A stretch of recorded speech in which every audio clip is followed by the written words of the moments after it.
ang mga dapat gawin para mas madali tayong ma-invite ni Meta sa ads on Reels at in-stream ads, mga idol.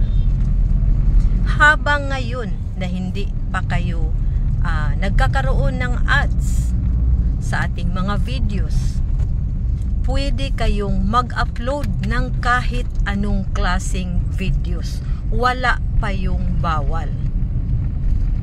Para madali kayong ma-invite ni Meta, mapansin niya kayo. Kasi upload kayo ng upload. Katulad ng nag-school tayo or nagtatrabaho tayo, di ba? Palagi tayong present, hindi tayo mag-absent. Kaya upload lang ng upload ng kahit anong videos kasi wala pa yung bawal. Kasi pag under review na ang ating account at gusto na ni Meta na imbitahan tayo sa mga ads on Reels at qualified na ang ating mga account for in-stream ads, ay doon na magsisimula na stricto na siya sa ating mga videos na i-upload. Kung mayroon ng ads ang ating mga videos, yun na. Sa long videos, bawal na may mga music kasi makapiright tayo. Gusto ni Meta na yun talagang original na video, walang music. Sa Reels naman ay yung hindi yun mahagip yung mga brand ng mga item, yung mga iniinom natin, bawal yun makita ang mga brand.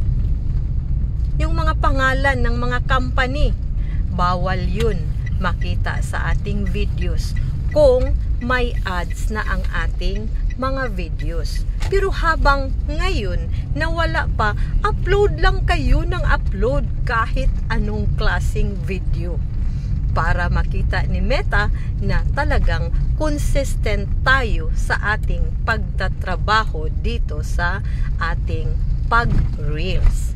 So yun lang ang pinaka-importanting solusyon or technique para madali tayong magkakaroon ng ads, mga idol. Simpleng technique pero gagawin natin kasi para hindi masayang ang ating effort sa ating pag-reels.